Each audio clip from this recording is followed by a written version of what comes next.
كيبدا الفيلم ديالنا بجندي سابق في القوات الخاصة سميتو ليفن، كيفاق من النعاس في الطوموبيل ديالو وكيعتبر هاد الطوموبيل هي الدار ديالو. كيغسل سنانو، كيخرج من الطوموبيل وكيفتح الباب ديال الموقع اللي خدام فيه، وكيتعتبر رئيس العمال في ديك الشركة ديال المقاولات.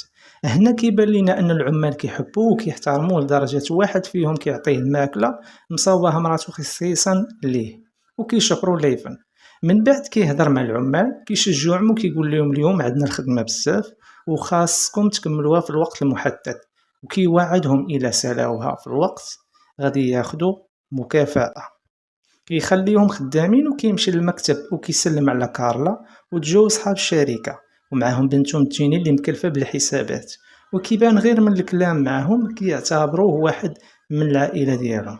هنا تجيني كطلب من جو يعطيها كارت بونكير حيت خارجة مع صحاباتها اليوم بالليل. كيرد عليها باش ما تخرجش وتخسر الفلوس بزاف، ولكن قدام الاصرار ديالها وافق وعطاها لاكارت بونكير ديالها. ليفن كيبان ليه واحد الطوموبيل وقفات قدام الموقع اللي خدامين فيه، وكينزلوا منها شي ناس كيبان عليهم من شي عصابه، وكيضربوا داك العامل اللي كان عطى ليفن فطور الصباح. كيحاول ليفن يهضر معاهم غير بشويه باش يبعدوا ويمشيو في حالهم، ولكن واحد منهم كيعايرو وكيقول ليه هادشي بعيد عليك. خونا القرع تعصب، هز واحد السطل عامر بالمسامر كيخوي عليهم وكيخلي دارهم واحد واحد. خونا العامل كيطمئن عليه ليفن وكيمشي. من وراها جيني كتمشي عند ليفن و100% شافتو ملي خلا دار دوك العصابة، وكتسولو واش كان جندي سابق، حيت الحركات اللي شافت كتبين ان خونا ما معاهش الضحك. وكتقول لي ان جدها كان جندي سابق في العسكر وشافتو كيدير نفس الحركات اللي دار، كطلب منه يعلمها شي حركات باش تولي تدافع على راسها. ولكن ليفن كيطلب منها ما تجبدش داكشي اللي شافت قدام باها وامها. كتوافق تجيني وكتعطيه الماكله مصوبها جدها خصيصا لليفن، وهادشي حيت جداتها عارفه ان ليفن عايش غير بوحدو، وكياخد من عندها الماكله وكيطلب منها تشكر الجده ديالها على هادشي اللي صوبت ليه. ومن بعد ليفن كيساني الخدمه ديالو وكيمشي عند بنتو ماري ويزورها، وكيتصدم ملي كيلقى جدها جوردن دير واحد الحفله في نفس النهار اللي كيجي ليفن يزورها. وهادشي باش ما يخليش ماري تخرج مع ليفن، ولكن هادشي ما كيوقعش وكتجري ماري وكتعنق ليفن وكتمشي تركب الطوموبيل ديالو. هنا كيجي جوردن كيهضر مع ليفن بطريقه مزويناش وكيقول ليه ما كيكونش مطمئن ملي الحفيده ديالو كتكون معاه، حيت ما مشاغب والمشاكل ديما جاريه وراه، وبسبب العنف والمشاكل مرتو دفعات الثمن وماتت. وكيستفزو باش يضربو باش يستغل الموقف في المحكمة وياخد منه حضانة ديال بنته. ولكن ليفن كيتمالك راسو وكيقول ليه ما عنديش شي ذنب في الموت ديال الزوجة ديالي، وكيخليه وكياخد بنته ماري كيمشي ويتغداو على برا، وتما كيعطيها واحد الهدية، وهاد الهدية فيها التصويرة ديالها هي وماماها. وكيبان لينا ليفن حزين بسبب الموت ديال مراتو. من وراها كيمشي للمكتب ديال المحامي ديالو وكيعاود ليه على التصرفات ديال جوردن معاه، وكيقول ليه المحامي ان جوردن معاه فريق كبير ديال المحامين وكيدير كاع اللي في جهده باش ياخذ الحضانه الكامله. وكيقول لي ليفن ان جوردن على بالو انني انا السبب في الموت ديال مرتي، وكيقول لي ان مرتو ماتت حيت كان فيها اكتئاب، حيت كيكون ديما غابر بسبب الخدمه ديالو، فقررت في النهايه تصفيها لراسها. كيعرض عليه المحامي يهضر مع جوردن ويصلح داكشي اللي بيناتهم، حيت المحامي كيشوف ان جوردن غيربح في القضيه ديال الحضانه، بالخصوص ان ليفن ما عندوش سكن وهادشي غيكون السبب الرئيسي باش يخسر في القضيه. كيعطيه ليفن الفلوس باش يكمل في القضيه، وكيقول ليه غيلقى حل في المشكل ديال السكن. وكيجي الليل وكتخرج جيني مع صحاباتها باش يسهروا. كتسول السربايل اللي سميتو ديفيد على الطبلة يجلسوا فيها هي وصحاباتها، وكيقول لها الا قالت ليه على سميتها غيعطيها الطبلة في بلاصة زوينة. كتقول ليه تجيني على السمية ديالها وكتمشي عند صحاباتها على الطبلة. خونا ديفيد كيتصل بواحد السيد سميتو فايبر، وهاد فايبر خدام في عصابة للتجارة في البشر. كيوصل الميساج لفايبر كياخد صاحبته ارتي وكيمشيو للبار اللي فيه جيني. فهاد اللحظة وحدة من صحاباتها كتشرب بزاف كتجي الطيارة وكتاخدها تجيني الحمام وكتقول ليها انها غتسنى قدام الباب حتى تسالي. كيجي خونا فايبر كيخنقها وكيخطفها. في اليوم الثاني كارلا وجو كيتلاقى مع ليفن وكيقول لي ان جيني اختفات وصحاباتها كيقولوا باللي اختفات وكيطلبوا من ليفن باش يوقف معاهم ويقلب عليها حيت هو جندي وعنده خبرة كيفاش يتعامل مع بحال هاد الاوضاع. كيقول ليه ليفن باللي سالا من هادشي من شحال هذا حيت يقدر يخسر الحضانه ديال بنته الا خشى راسو فشي صداع. كيعرض عليه تجو بزاف ديال الفلوس باش ياخذهم ويقلب ليه على البنت ديالو، ولكن ليفن كيرفض وكيمشي. ومن بعد كيمشي عند صاحب اللي في الغابه وكنفهموا باللي من هضرته ان ليفن انقذ ليه حياته في واحد المهمه عسكريه كانوا فيها، ولكن للاسف صاحبه فقد البصر ديالو ومنساش داك الجميل اللي دار معاه ليفن. كيعاود ليه على جيني اللي اختفات. كيبان بلي ليفن باغي يمشي يقلب عليها حيت كيعتبرها بحال بنته، حيت واعد باش يبقى ديما معاها ولكن خايف يطيح في الصداع ويخسر الحضانه ديال بنته. كيشجعو صاحبو يمشي ينقذ جيني مهما كانت العواقب. كيرجع ليفن عند جو كيلقاه جابد الفيديو ديال بنته كيتفرج فيه وكيطمئنو انه غادي يرجعها وما غادي يرجع حتى تكون معاه. كيمشي كيجمع ديال جميع المعلومات ديال التحركات ديال جيني في ديك الليله اللي تختطفات فيها. كيتوصل على انها كانت واحد البار اخر مره. كيمشي لداك البار وكيشوف ديفيد كيبيع الممنوعات للناس بلا ما يشوفوا حتى شي واحد. هنا كيستنتج القرع ان ديفيد عنده علاقه باختطاف ديال جيني. كيخرج من الباب اللوراني ديال البار كيشوف السلك ديال الكاميرا مقطع. كيبقى يقلب في ديك البلاصه حتى كيلقى الطانكه ديال جيني طايحه في الارض. هنا كيستنتج على انها تختطفات. ديفيد كيسد الباب وكيركب الطوموبيل ديالو وكيبان لينا ليفل لاصق ليه جهاز ديال التتبع في الطوموبيل ديال ديفيد. خونا ديما راه تحرك وهو يتبعو ليفن بالطوموبيل ديالو. ديفيد دخل للدار حتى كيدخل عليه ليفن مجبد فوق الفوتاي. وهنا ديفيد كيتصدم وكيشوف ليفن هاز عليه السلاح كياخد ليه الكابوس كيقول ليه اللي نطولو ونقصرو هاد ختنا فينا هي.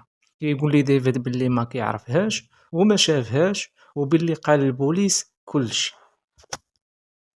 ولكن ليفن عارف وكيكذب عليه. كياخد خونا الحمام كيخشي ليه راسو تحت الروبيني وكيخوي عليه الماء خلاه حتى غرغر مزيان. وهو يقول لي ديفيد اللي خطفو جين عصابه خطيره وكينصحو بلا ما يمشي يقلب عليها حيت الا مشاو حتى لا شدوه يصفيو لعائلته كامله. ولكن ليفن كيتجاهل الهضره ديالو وكيقول لي باش يعطيه شي سميه ديال شي واحد من العصابه. ديك الساعه كيدخلوا جوج من صحاب ديفيد كيعيطوا عليه خونا سمعهم وهو يحميها للغوت. كينوض خونا القرع وكيخرجوا من الحمام. دوك جوج خوتنا غيبداو يطيروا بالقرطاس. ليفن غيتخبى ورا ديفيد. كيموت ديفيد جبد عليه القرع السلاح الاول الثاني حتى هو جاب ليه قرطاسه للصدر. كيعري على الصدر ديالهم كيشوف من الوشم على انهم عصابه روسيه وكياخذ الفلوس وكيخرج. كيبقى ليفن قريب من البلاصه فين تصفات لدوك ثلاثه وكيشوف واحد جوج خوتنا كينزلوا من الطوموبيل ومعاهم الرئيس ديالهم اللي سميتو فولو. كيدخلوا للدار ديال ديفيد وكيتعصب فولو ملي كيشوف الرجال ديالو ميتين قدامه وما كيلقاش الفلوس ديالو وكيطلب من دوك الجوج اللي معاه يقلبوا على هذا اللي قتلهم ويدير الفلوس. كتفسر واحد الطوموبيل ديال النظافه وهاد خوتنا فين ما كتكون شي قتيله هما اللي كيتكلفوا بالتنظيف وما كيخليوش اثار جريمه. يخرج فولو مع الدراري اللي معاه وكيركب الطوموبيل وكيتحركوا. كيتبعهم ليفن حتى كيوصلوا للفيلا ديال فولو. كياخذ المعدات ديالو وكيتخبى ورا الشجر. كيشوف فولو مرونها مع مرتو وكيضرب فيها. مراتو كتمشي في حالها وكيدخل ليفن للفيلا معاه. كيشوف فولو كيخوي عليه القهوه سخونه وكيجبدها معاه حتى كيغيب. من بعد خونا كضربو الفيقه كيلقى راسو مربوط مع الكرسي ومن وراه البيسين. كيحيد ليه السكوتش من على فمو وكيقول ليه فولو واقيلا ما عرفتيش راسك مع من. كيقول ليه ليفن راني عارفك مزيان. كيقول ليه فولو درتي غلط كبير ملي شفرتي الفلوس. كيجبدها مع ليفن بواحد التصرفيقه وكيلوع عليه دوك الفلوس اللي كان خدا وكيقول ليه كاع ما محتاج لهاد الفلوس. كيوريه التصوير ديال الجين وكيقول ليه هاد البنت خاصها ترجع لدارهم وقال لي بلي تختطفات في داك البار، وكيتعصب فولو وكيهضر على واحد خونا سميتو ديمي، وكيقول شي هضره باللغه الروسيه. كيقول لي ليفن بلي ما فهم حتى كلمه من داكشي اللي كيقول، وكيطلب منه يسلم ليه جيني باش يخليه يعيش. ولكن فولو كيتعصب وكيعايرو. خونا القرع كيقطع الحبل اللي شاد الكرسي وكيطيح فولو في البيسين وكيموت تما. غير كيخرج ليفن من الفيلا، كيجبد التليفون وكيتبين باللي كان كيسجل الهضره اللي قال فولو بالروسيه، وكيترجمها وكيفهم باللي شي واحد سميتو ديمي هو اللي ورا هاد الاختفاء ديال جيني. ومن بعد كتجي شركة النظافة وكتاخد الجثة ديال فولو وكتخفي آثار الجريمة. وفي نفس اللحظة كيوصل سايمون الأخ ديال فولو، وكيدخل سايمون الفيلا ديال خوه فولو، كيبان حزين على الموت ديال خوه.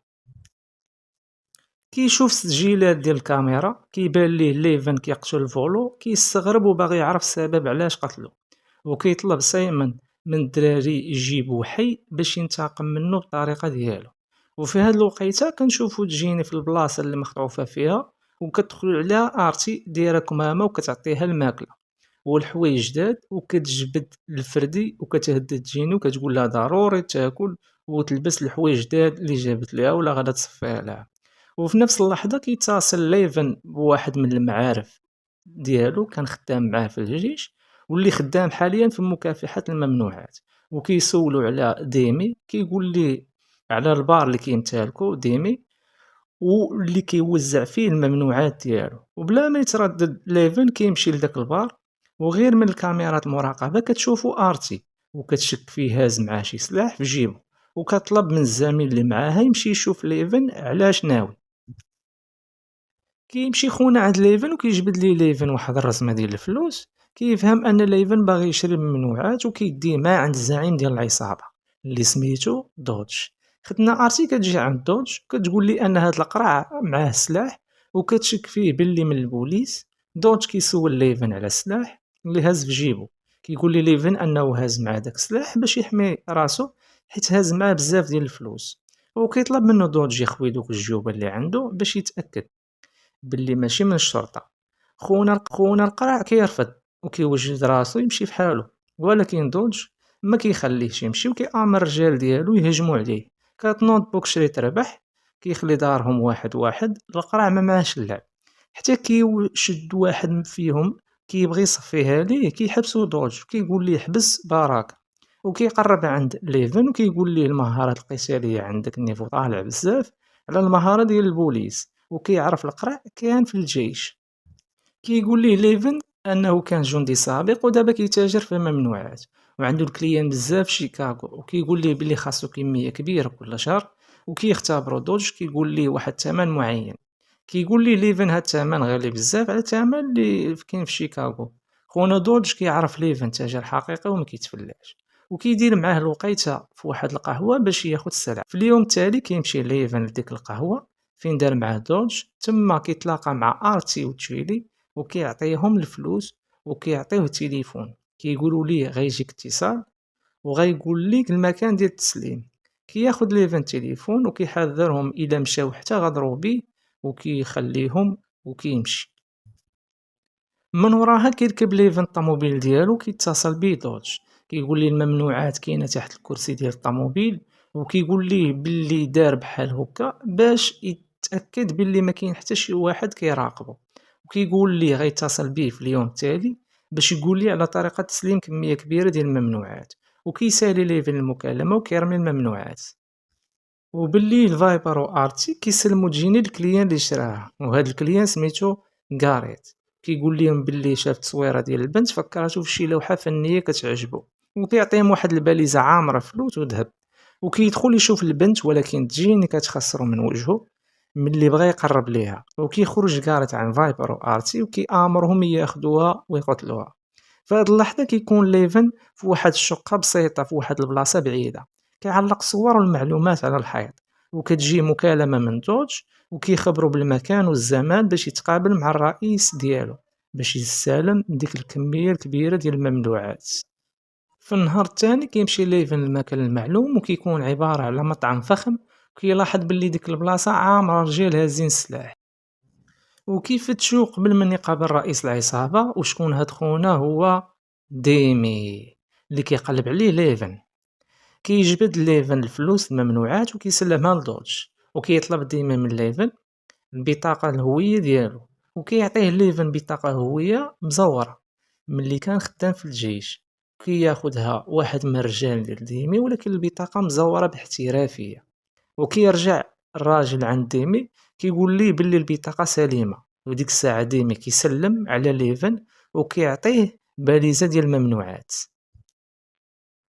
وكيقول ليه بلي هو فرحان حيت غتكون الخدمة كتيرة بيناتهم. ومن وراها كيمشي ليفن كيرمي دوك الممنوعات في الحمام، وكيرجع للدار وكيتفرج على الصور ديال جيني هي وصحاباتها ملي كانوا في داك البار. وديك الساعة كيلاحظ في واحد الصورة خونا فايبر هو كيراقب جيني. كيفتح التليفون ديال ديفيد وكيعرف باللي كان كيتواصل مع فايبر، وكيعرف باللي فايبر هو اللي خطف جيني، وكيعرف باللي فايبر كيسهر في نفس البار اللي فيه العصابة ديال دوج. وكيمشي للبار وكيكون في طوموبيلتو كيراقب البلاصة بين ما بان ليه فايبر. ولكن ارتي كتشوفو من خلال الكاميرات ديال المراقبة، وارتي عارفة ان داني وفانكو كيقلبوا على ليفن، وكتصل بهم وكتقول لهم باللي ليفن واقف قدام البار بواحد الطوموبيل. وكيوصلوا لبلاصة دغيا كيشوفهم ليفن كينزل من الطوموبيل وكياخد موتور من قدام الباب وكيهرب بيه. ولكن داني وفانكو كيتبعوه وكيشيروا عليه بالقرطاس، والقرع كيسكيفي بحال الجن والو، حتى كيتساطح مع الطوموبيل ديال البوليس وكيجي دص. كيتصدم ملي كيشوف البوليس كيسلموا لداني وفانكو كياخدوا من عندهم الفلوس.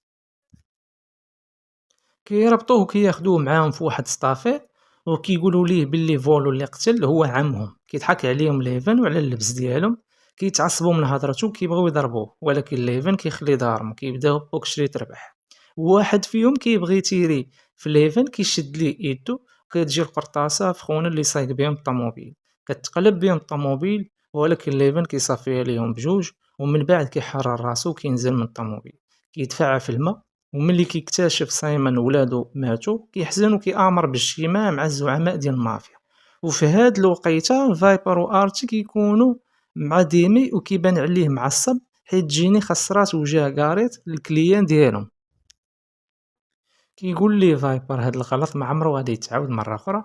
كيقول لهم ديمي غياخدوها هو وارتي وغيصفيوها ليها. وكيتلاقى سايمون مع الزعماء ديال المافيا وكيعاود ليهم شنو اللي وقع. وكيقرر واحد منهم باللي غيصيفط مع جوج من احسن المقاتلين اللي عندهم، وكيقولوا ليه باللي هاد جوج هما اللي غيصافيوها ليفن.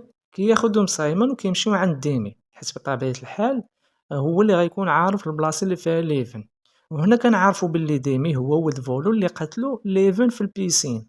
وهنا كنعرفوا باللي ديمي في خلاف بينه وبين باه، حيت كيفرح بخبر الموت ديالو، ولكن في نفس الوقت كيحزن على خبر ديال الموت ديال داني وفانكو. كيقول لي سايمون باللي ليفن عرفو على راسو وقال لي باللي هو تاجر في الممنوعات، وكيوريه التصويره ديال الهويه ديالو.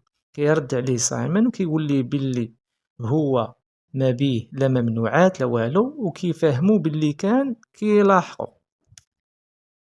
وبسببو داني وفانكو ماتوا.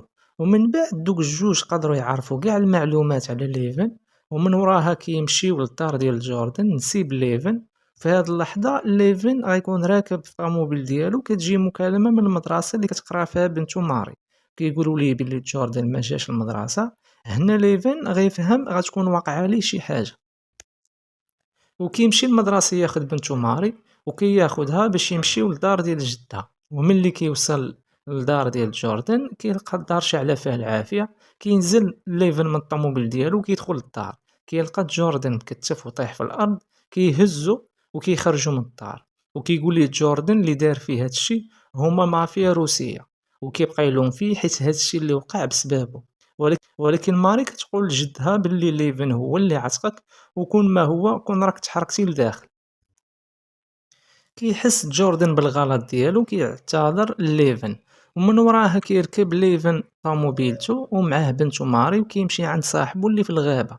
كيعاود ليه على كاع داكشي اللي وقع. كياخدو صاحبو للخزانه ديال الاسلحه وكيطلب منه يختار الاسلحه اللي بغا وكاع المعدات اللي محتاج ليها باش يمشي يعتق جيني. من وراها كيسلم ليفن على بنتو ماري وكيوعدها باللي غيرجع، وبالليل كنشوفو ارتي وفايبر واخدين جيني لواحد البلاصه باش يصفيوها ليها، ولكن جيني كضربهم برجليها وكتقاوم حتى كيدخلوا في واحد الشجره. كتحل جيني الباب ديال الطوموبيل وكتهرب، وهما تابعينها حتى كتلاقى جيني بالطوموبيل ديال البوليس، ولكن للاسف كيكونوا نفس البوليس الفاسدين اللي خدامين مع العصابه. كياخدوها وكيسلموها لفايبر وارتي، وحتى كيكونوا ناويين يصفيوها ليها كتجيهم مكالمه من عند غاريت كيقول لهم باللي غير الراي ديالو وباغيهم يرجعوا جيني لعندو. وفي نفس اللحظة كيوصل ليفن للبلاصة اللي فيها ديمي، وكنشوفو ديمي مضارب مع واحد خيتي، وليفن داخل كيتسلت وكيقتل الرجال ديال ديمي واحد واحد. كيشوفو ديمي وكيهدو باللي غيقتل ديك ختنا اللي معاه، ولكن ليفن كيتجاهل الهضرة ديالو وكيتيري عليه كيدير ليه حفرة في ايدو، وكيطلب ليفن من البنت تاخد الفلوس وتمشي تعيش حياة سعيدة. كيجلس ليفن مع ديمي كيوريه التصوير ديال جيني وكيسولو عليها، كيقول ليه بلي ما كيعرفهاش ولكن كيعرف البلاصه ديال الكليان اللي كيشريو من عنده البنات اللي كيختطف. كياخدو ليفن في طوموبيل باش يوريه البلاصه. كيوصلوا للبلاصه كينزل ليفن من طوموبيلته وكينزل ديمي، كيوقفوا قدامه كيسولو كيفاش كيتاجر في البنات بحال شي سلعه. كيقول ليه ديمي باللي كيهمو غير الفلوس من هادشي كامل. كيسالي معاه ليفن بقرطاس على الراس، من وراها كياخد الباليزه ديالو باش يدخل للبلاصه اللي فيها جيني، وكتجي مكالمه لجورج وكيعرف بداكشي اللي دار ليفن، وكيعرف باللي خدا ديمي ومشاو للنادي ديال القمار. كيجمع الرجال ديالو كيمشي لتما، وفي ديك النادي كتمشي ارتي مع كاريت باش توريه الغرفه اللي فيها جيني. ديك الساعه جيني مربوطه من يديها، كيقرب منها كاريت باش يعذبها، هادشي عقابا على داكشي اللي دارت ليه في وجهه. ولكن فجأة الصوت ديال القنبلة تفرقعات وكلشي كيعرف باللي ليفن هو اللي فرقعها. كيبدا يفني في الرجال اللي تما، الناس كتهرب من النادي. كيوصل دوج مع الرجال ديالو كيدخلوا النادي، ولكن ليفن كيطير بحال الجن كيصافي عليهم كاملين. من وراها كيدخل هو ودوج في المدابزه، ولكن ليفن في الاخر قدر يسيطر عليه ويصفي عليه حتى هو. كيتحرك كيقلب على جيني حتى كيسمع الصوت ديال جيني كتغوت. كيوصل معاه كيشوف غاريت كيصفي عليه بقرطاسه وحده، كيشد فايبر كيخلي دارو حتى كيموت ليه في يديه. جيني كتشد ارتي برجليها كتخنقها حتى كتموت. في هاد اللحظه كيوصل ميسر وسيفي، وصلوا حتى هما البوليس الفاسدين جايين وراهم كيبداو يتيريو فيهم بلا ما يفكروا. خونا ليفن كيحرر جيني كياخدها باش يخرج هو وياها، ولكن كيتلاقاو مع ميسر وسيفي كيتيروا عليهم كيتخباو. كيجبد ليفن الكاميرا ديال الفردي كينيش على الاول، كيجيبو طانا وراها كيلوح قنبول على الاخر. كيخرجوا هو وجيني من النادي كيركبوا على موطور وكيمشيو. كيشوفهم سايمون وكيتصل بالزعيم ديال المافيا وكيعاود ليه على داكشي اللي وقع. كيرد عليه وكيقول ليه باللي المهمه ديالهم سالات وما عندوش علاقه مع البنت ولا الراجل اللي معاها. كيقول ليه باللي سايمون خاصو ينتقم لولادو وخوه، وكيقول ليه الزعيم ديال المافيا باللي المصلحه ديال المافيا هي اللي كتهم، وكيامرو ينسى الموضوع ولا غيصفي واليه حتى هو. كيسكت سايمون وكيسالي المكالمه وكيضربها بواحد الغوته. في الصباح كيوصل ليفن وتجيني للدار ديال الاهل ديالها وكيتفاجئوا وكيعنقوها وكيشكروا ليفن على داكشي اللي دار معاهم. وراها ليفن كيرجع عند بنته كيسلم على صاحبه ومراته كيجلسوا ياكلوا كاملين وهما ناشطين. هنا كيسالي الفيلم ديالنا. ما تنساوش ديروا ابوني ونشوفكم في فيلم جديد ان شاء الله.